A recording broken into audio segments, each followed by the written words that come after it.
Hello everyone. Today we will be discussing population control in China and its modern implications.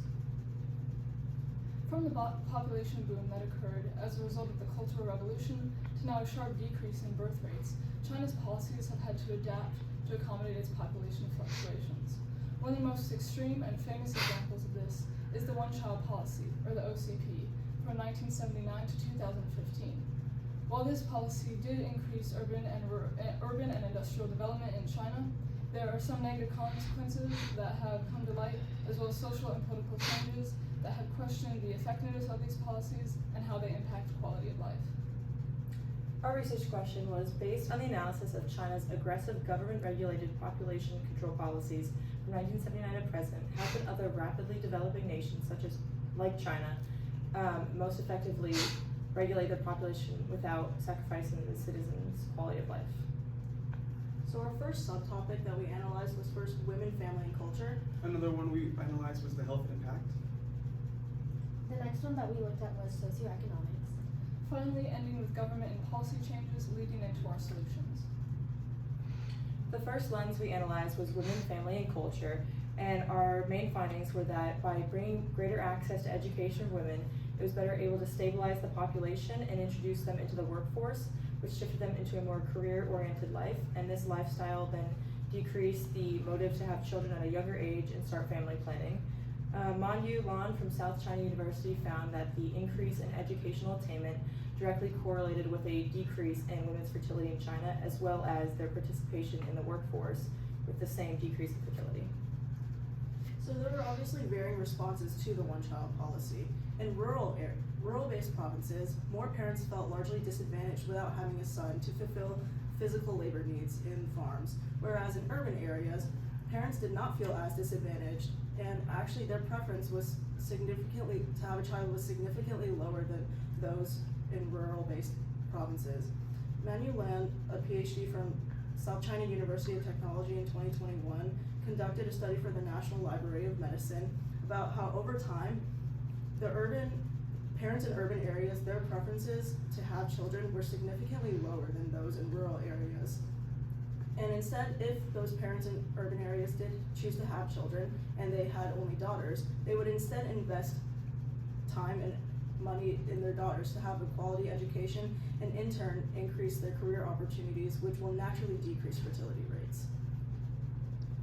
So China Plus in 2014 conducted a study over time from the years of 1980 and 2008 about the male and female population over time, how it's decreased due to the one-child policy. And both the male and female population decreased each year. However, the female population significantly decreased at a much higher rate than the male population, showing the evidence of the skewed sex ratio in China. Furthermore, health changes in China were evident. Starting off, my subtopics were pace of medical advancements, changes in adoption systems, and employee quality of life.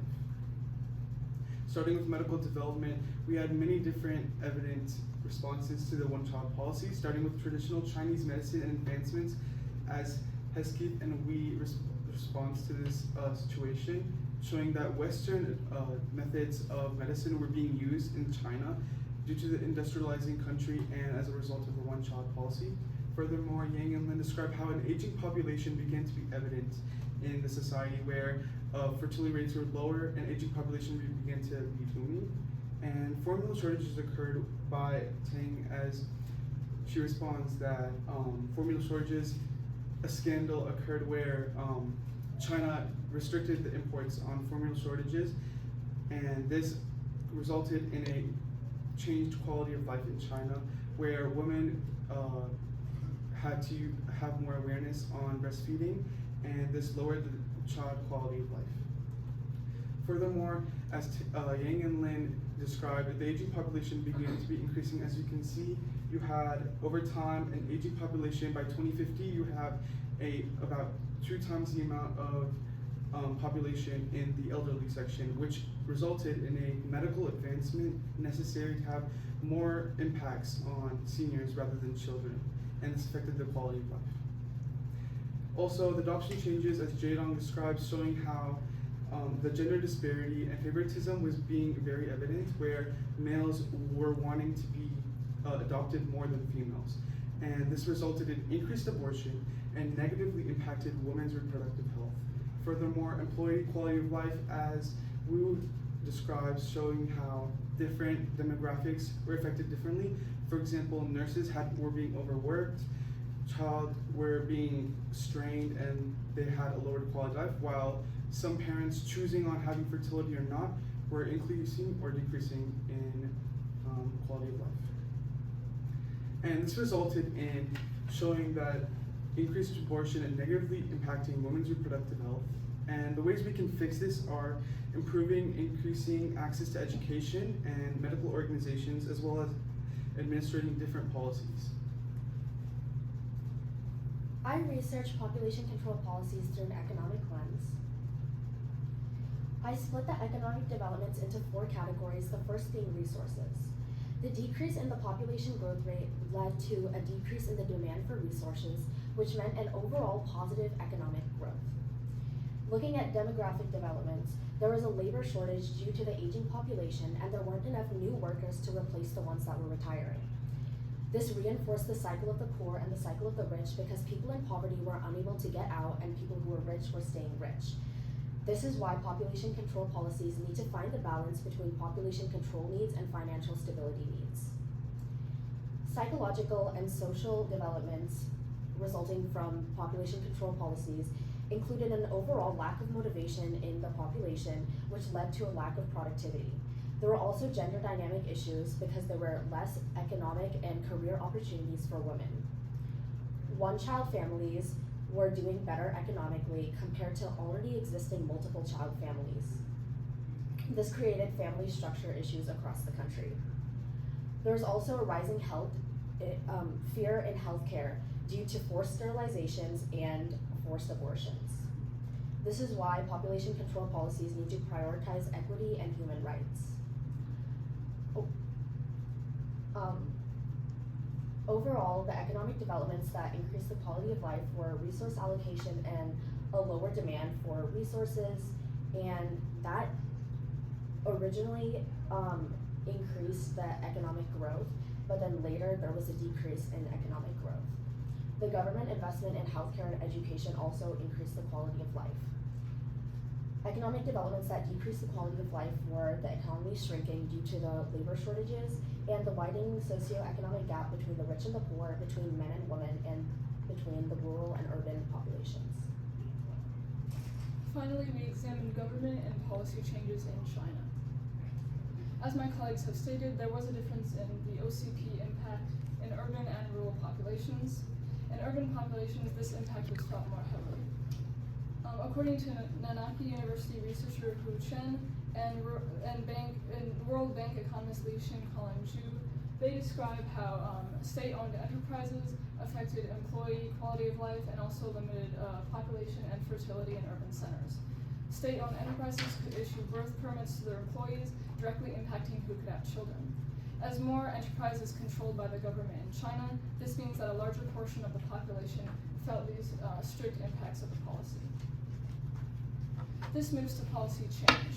The one-child policy was officially replaced by the two-child policy in 2015, and China announced the three-child policy in 2021. As we have seen, currently the two-child policy has had a moderate increase in population, but it is not enough to reverse the complete downward trend. Researchers from the Renmin University of China proposed that increased government expenditure could increase fertility intention from 2.3 to 3.4 children. And also they support the fact that the two-child policy is conducive to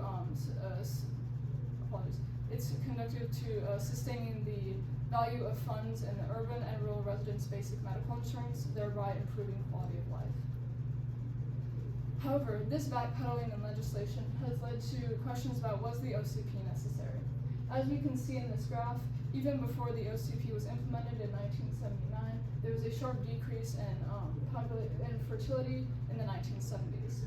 And in this right graph, the researchers Stuart Jido-Bastian and researchers from the University of Hong Kong created a simulation of what China would look like without the OCP, and also with the population planning policies of the 1970s. As you can see between the green and black lines, they're statistically very similar, indicating that the OCP did not have a unique impact on fertility and tension.